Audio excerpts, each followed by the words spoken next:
ng staff mo ito. Malinaw din po rito eh. Nakasulat po dito, may omnibus motion po sila. Dito nakalagay. Po, itong bahaging ito. Ang nakalagay po dito, na yung technical staff ng House Committee on Appropriation and the Senate Committee on Finance are authorized. Binibigyan ho nila ng kapangyarihan na ano, to correct typographical, grammatical, or printing errors. Tatlong bagay lamang hayan. Typographical, grammatical, or printing error. Typographical, nagkamali po siguro ng spelling. Yung grammatical, mali po yung grammar. O at saka yung printing error. Yun lamang mo yun. Kung pangit ang pagka-print, i-correct ninyo, i-print ninyo na maganda. Pero wala pong otoridad. Ang mga staff ng mambabatas ng senador na punuan po ito. Again, that is an abandonment of a sacred constitutional duty na hiningi ninyo sa amin nung nanghiram kayo ng mandato na maging senador na inyong babantayan ang kaban ng bansa at poprotektahan ang pera naming mga Pilipino. Hindi mo pwedeng ibigay yan sa staff mo. Eh di magpalit na lang kayo, yung staff mo na lang ang senador, ikaw na lang ang staff niya. Kasi ayaw mo namang gawin yung trabaho mo. Yan ang implikasyon ng mga sinasabi nila. So, yung mga larawan po na nagtatrabaho sila nung bago magpasko, nung kapaskuhan at bago magbagong taon, yan po ay lalong nagbibigay ng maraming katanungan. Ano ba ang inyong tinatrabaho noong mga panahon na yon? Ano ba ang inyong kinukumpuni? Kinukunan nyo ba ang mga blanco dito sa final bicameral conference committee report bago pirmahan o bago ninyo ipapirma ito sa Pangulo ng Republika? Yan ang katanungan. Kaya minsan na rin po kasi akong galing dyan sa tanggapan ng Pangulo. Eh talaga ho kasi, to be fair, kinakailangan talaga gumagawa ng complete staff work ang mga staff ng Pangulo at nagagawa ng due diligence. Hindi tayo pwedeng papirma lang ng kahit ano. At ito lang pa niyang panagutan. Tinutulungan ho namin kayo na sa inyong panawagang labanan ng fake news. Labanan natin ang fake news na GAA ang iprinisinta ni Pangulong Duterte. Wala po kaming iprinisintang GAA. Ang pinakita po namin ay itong final form at approved, certified, and signed at released. Importante sa lahat, released. Itong final bicameral conference committee report na siya nga pong naging pundasyon ng ating taunang budget for 2025 kahit unconstitutional. So yung mga larawang ipinakita ng Presidential Communications Office projecting that we have a working president, ano yung trinabaho nyo? Pagpuno nito, ano yung trinabaho ninyo? Hinihingi po at humihingi ng paliwanag ang sambayan ng Pilipino. Kailangan nating sagutin ito. Nasagot po natin yung fake news, dinabanan natin, tinulungan natin ang Malacanang, tinuwid natin. Yung lying, alam na po natin. By now, alam na po natin kung sino ang sinungaling at nagsinungaling at patuloy na nagsisinungaling. Natama na po natin yan. Yung blank amount, hanggang ngayon naniningil po tayo ng paliwanag. Bakit blanco? Sino ang nagpuno ng blanco? Meron ba tayong hindi nalalaman na existing fourth chamber or fourth house? At sino-sino ang bumubuo nito? Sapagkat pag may fourth chamber or fourth house, higit po itong makapangyarihan sa regular House of Representatives. Higit po itong makapangyarihan sa regular na Senadong ating kilala at nalalaman. Sapagkat sila po ang may kapangyarihang nagpuno nito.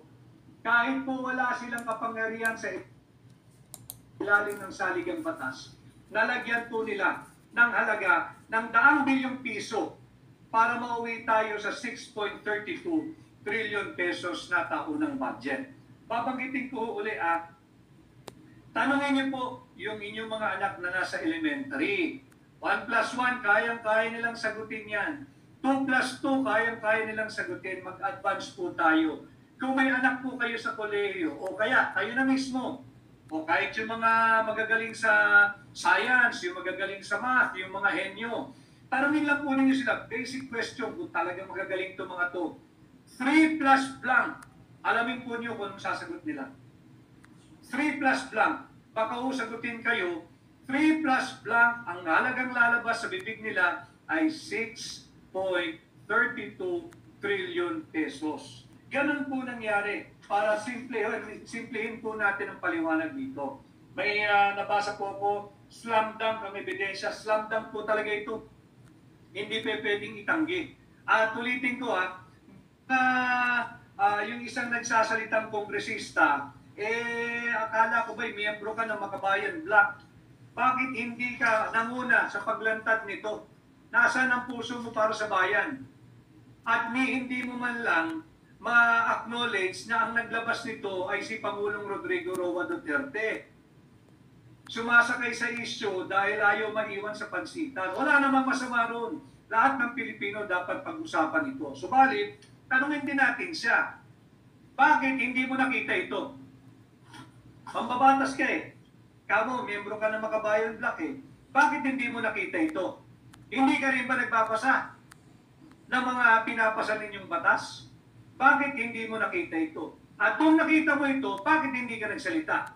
Bakit hindi mo linabanan? Bakit hindi mo kinondena? Bakit hindi mo kinontra? Sisingilin ka rin namin sapagkat hindi ka totoong ang puso makabayan. Yung miyembro ng Makabayan Black, salita ka ng salita. Bakit hindi mo ito kinondena? Bakit hindi mo ito inilabas? Bakit ngayon ka lang nagsasalita kung hindi inilabas ni Congressman Sid Ungab at ni Pangulong Rodrigo Roa Duterte? At doon naman sa mga propagandista ng Malacanang, ang kondenahin po natin ay yung malisyoso at kriminal na fake news. Tama, kaya na po tinutama natin, tinutuwid natin, sinesentro natin yung usapin at usapan. Subalit, do not shoot the messenger. Bakit ninyo sinisiraan si Pangulong Duterte? Inilabas na nga niya yung kanyang slam dunk evidence na talagang hitik sa korupsyon ang 2025 budget. Ituwid po natin, huwag tayong magpagamit. Itong mga propagandista ng Malacanang, ito pag-usapan natin. Ang tanong, sino nagpuno nito? 1, 2, 3, 4 na tao? Ano ang otoridad ng 4 na taong yan na punuan ito? Wala mo kasi talagang kapangyarihan. Pag lumabas na sa Kongreso, hindi pwedeng pakialaman ng Executive Department kahit isang sentimo sa naging panukala ng Kongreso. Kahit napakapangyarihan, kahit makapangyarihan ng Pangulo, wala po sa kapangyarihan niyang pakialaman yung appropriations bill kagaya nito. Dapat yan isinuli niya sa Kongreso kung hindi sa sang-ayon. Ngayon, kung merong naglagay ng mga halaga, bilyong-bilyong piso, daang bilyong pisong halaga, sa mga patlang at blangkong ito, yun ang dapat nating panagutin. Inyong ipakilala, inyong ilantad. Yan ang dapat nating pag-usapan. Hindi yung sasabihin agad na fake news. Paano naging fake news? Fake ba to? Ulitin ko shout out kay Asher Cadapan Jr. ng UNTV for getting a copy similar to what I'm showing you now mula sa Senado. At kanya rin sinabi na parehas na walang laman, walang halaga, blanco, yung mga ipinakita namin nung Sabado pa ng gabi sa hawak niya kahapon. Yan ay pinatunayan mismo ni Asher Cadapan Jr. ng UNTV. Shout out sa iyo. Maraming salamat sa iyong pag-validate ng aming pinakita. Maraming salamat kay Pangulong Duterte sa iyong maisog na paglalahad ng katotohanan at kay Congressman Sid Ungab. Alam mo ninyo, just a side story, doon kami po'y nagpupulong nung gabing yun, nung nakita ni Pangulong Duterte, talagang nagalit, nakita ko nagalit si Pangulong Duterte.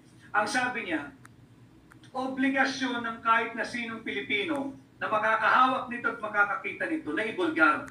Because this is criminal. Kaya nga yung tinatanong natin doon sa miyembro ng Makabayan Black, bakit ngayon ka lang nagsasalita nung inilabas ni Pangulong Duterte itong kulang-kulang na unlawful, illegal, immoral na Bicameral Conference Committee final report? Bakit ngayon lang?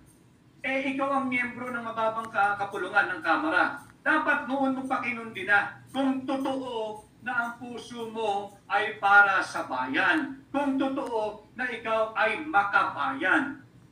Sa mga fact-checkers, tahimik. Shout out din sa mga fact-checkers, napakatahimik ninyo. Wala na hong remedyo to. Huwag nyo nang ispinin. Wala po, hindi ka ispin-ispin ito. Yung mga fact-checkers,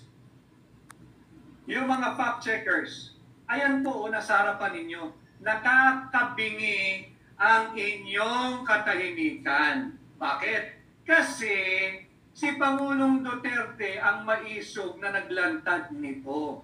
Kasi si Congressman Sid Pungab ang nakadiscovery nito. Kaya ayaw ninyo itong sundan. Yan ang katotohanan. At bukod sa fact-checkers, yung mahilig mag-rally na impeach Sara, ito ang inyong ipagralihan. Impeach Marcos.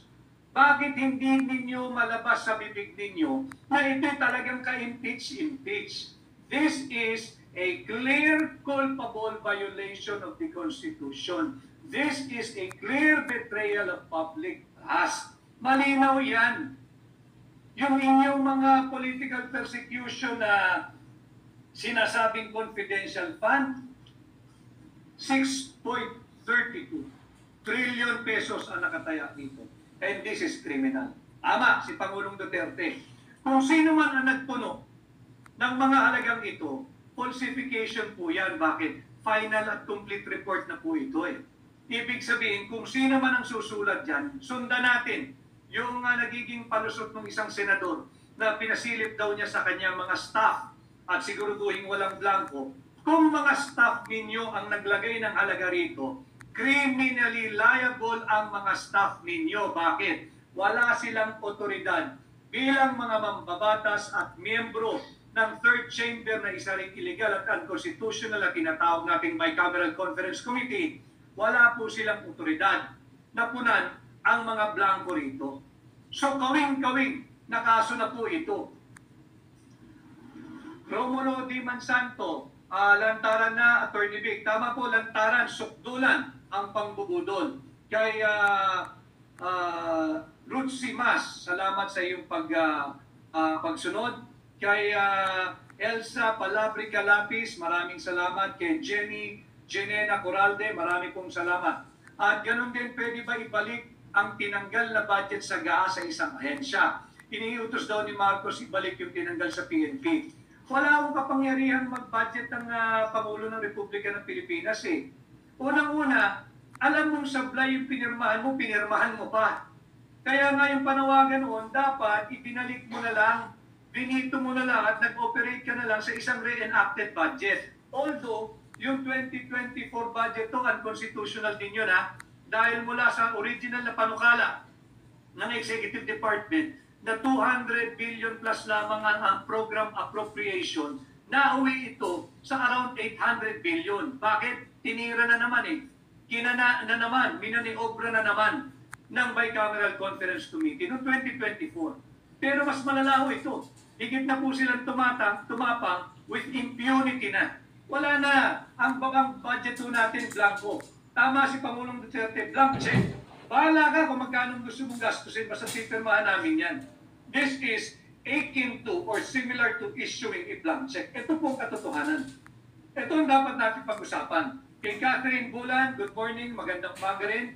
Kay Leon Aldacay, magandang umaga. Kay Madison Bettencourt, nasa DNA ho talaga, Madison, nasa DNA, nasa dugo nila. Kay Rodolfo Labaton Jr., kay Susan Martinez, kay Sheila Ibasan, at kay Nell Dalen. Checkmate silang lahat. Tama po yung term ninyo. I like your term. Checkmate. Checkmate na po dito. Yung mga fact-checkers, sa mga blanco-blanco at pulang-pulang na mga datos. Dalawang magkaibang dokumento ang tinutukoy nila. Yung isa, yung BICAM report, na talagang blanco at pulang-pulang ang datos. Yung isa naman, yung GED, napuno na ng mga numbers. Kompleto na yon. Hindi naman siya blanco-blanco. Yung GED mismo yung napirmahan. Yung gulat-gulat ay yung BICAM kung bakit nakalusot na may mga blanco amounts. Ano yung enrollment? Laki ba yung Meron wala lang siya. Wala. Kasi syempre ngayon, napirmahan niya ako na napunin niya. Nirated 25 billion ng Development Bank of the Philippines. Narin na kinawaan ng 117 billion pesos ang PDIC, ang Philippine Deposit Insurance Corporation. Nariyan na binigyan ng zero budget o appropriations ang PhilHealth ngayong taon. Sukbulan. Subalit hindi po sila nakontento. Kailangan tayong kumilos na. Labanan natin ito, tahas ang pambubudol. At grabe po yung guts at gal at yung temerity nung nagsabing fake news. Anong fake dito? Mismong reporter na ng UNTV na hindi namin kilala, yung Asner Kadapan Jr. Sinabi niya pareho yung kopya na hawak niya, na kinuha niya mismo sa Senado, panay blanco. Hindi kakayaning ipaliwanag ito legally. This is criminal negligence in full display. At kahit na sinong mambabatas, ang sasabihin hindi niya nakita, hindi sa hindi mo nakita. You were not doing your job. You were not faithful sa iyong oath of office. Na magsisilbi ka ng tapat ng naaayon sa saligang batas. Tapat ba ito? Paliwanag ninyo, katapatan ba ito sa sambayan ng Pilipino? Kinakailangan itong pinag-uusapan natin.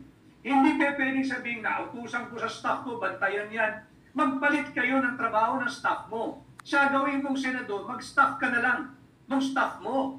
Kasi hindi mo ginagawa yung trabaho mo eh. Hindi ho tayo sa nakikipag-away. Ayaw natin ng away. Subalit, hindi ko masisikmura na linoloko ninyo ang mamamayang Pilipino.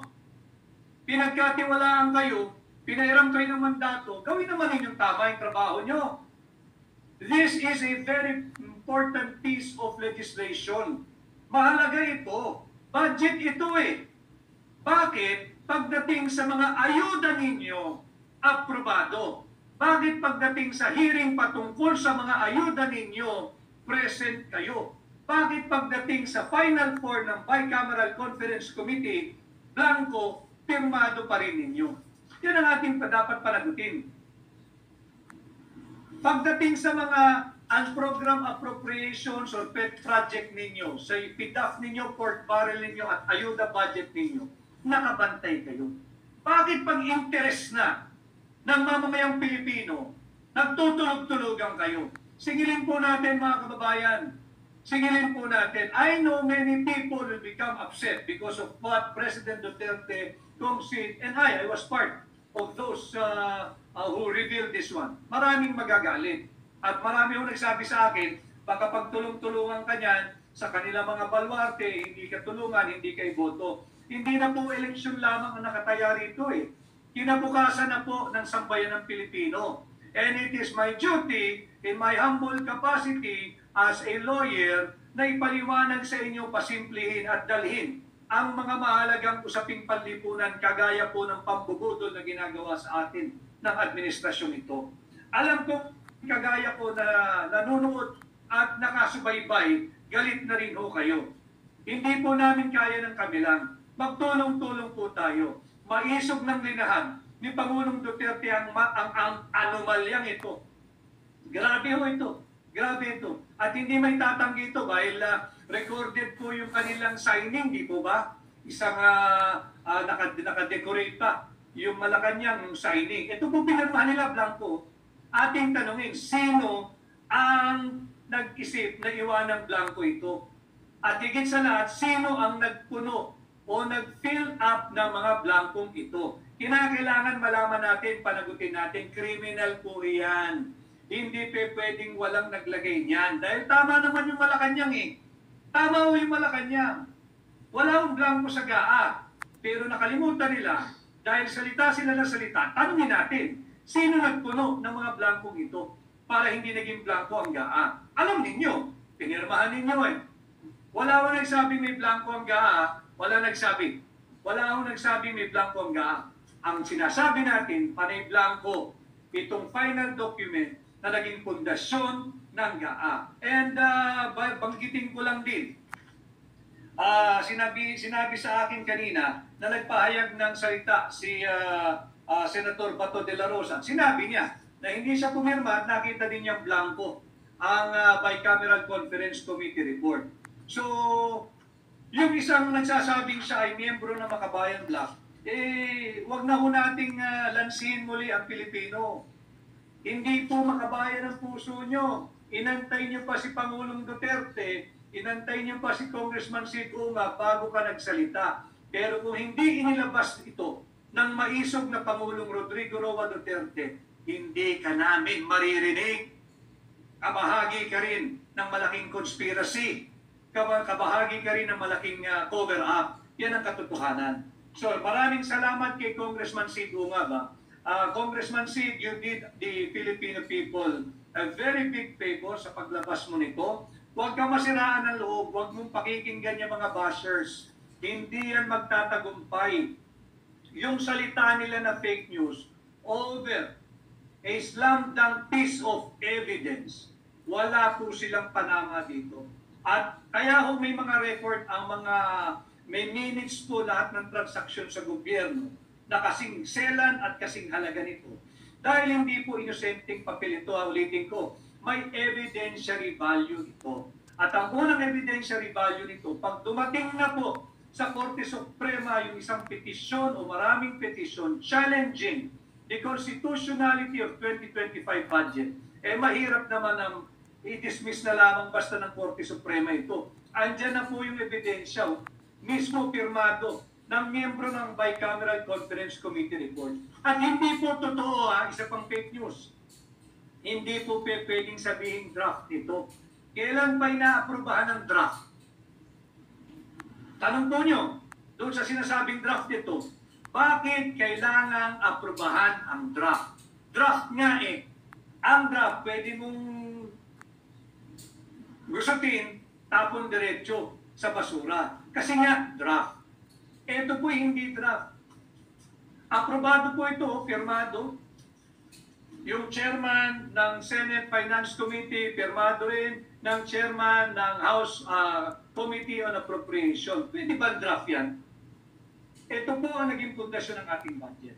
So mga kababayan, kaya po tayong nagmabuti uli na humarap sa inyo ngayong araw para pag-usapan natin. Ang layunin po natin ay ibalik sa sentro yung usapin. Huwag po tayong lumihis, huwag tayong magpadala doon sa mga maling naratibo at yung mga sumasakay sa usapin at tila gusto nila gawin yung pang-hijack ng Bicameral Conference Committee.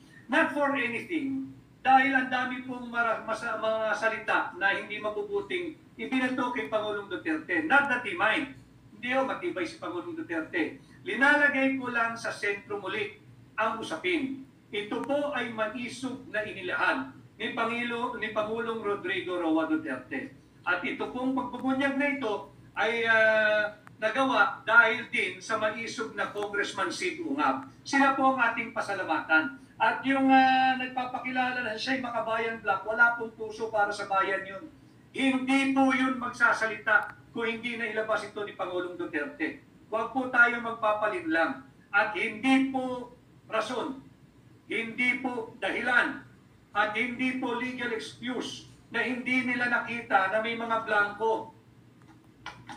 Milyong piso ng budget mula sa pera ng Pilipino ang kinukuha nyo.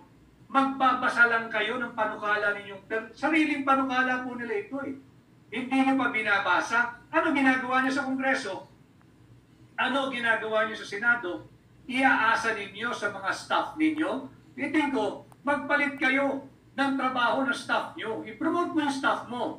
I-demote mo sarili mo. Siya gawin mong senador, ikaw mag-staff ka na lang ng staff mo magiging senador. Yan ang dapat nating gawin. Huwag po tayong magpapadala, huwag tayong magpapalinlang, at huwag tayong susunod sa maling naratibo. Again, I am just here to relate to you information na makatotohanan, makabuluhan, at pinipilit ko pong pasimplihin ang ating mga usaping panlipunan. Marami po nagme-message, hindi ko lang po talaga mabasa lahat dahil napakahalaga po ng ating binabalangkas na issue ngayon. At kay Sam, bakit daw po sabi ni Bongbong na nagsisinungaling daw po si Tatay Digong? Sapagkat nagsinungaling sa kanya yung nag-feed sa kanya ng maling impormasyon. Kaya mali-mali din yung kanyang ginagawang pagpapahayag. Ang sinabi sa kanya ng kung sino man may blanco daw po sa GAA. Hindi naman GAA ang sinabi. And simula nung naituwid natin na hindi naman GAA ang pinakita, kundi yung naging basihan ng GAA, tumahimik po sila. At kung ano ng paliwanag ngayon ang linalabas ng mga magbabatas sa Senado, ang Kongreso tahimik pa rin, except yung isa hong sumasabay lang sa usapin na hindi naman talaga makabayan at walang puso para sa bayan. So, ito po ay gagawin natin patuloy, susubaybayan po natin ito. Maraming salamat po at pinahintulutan ninyo akong patuloy sa inyong bahay, sa inyong tanggapan, sa inyong sasakyan at kung nasan man po kayo. Sa lahat po ng Pilipino sa mga bahagi ng mundo, maraming salamat. Pagmalasakitan po natin ang ating bansa. Pagmalasakitan po natin ang mamamayang Pilipino. Ngayong 2025, magkaisa po tayo, magsama-sama po tayo, labanan natin ang korupsyon. Dahil pag tayo nagsama-sama at nagkaisa, ngayong 2025, posible ang pagbabago. Pumuli ang inyong kasama, si Atty. Vic Rodriguez.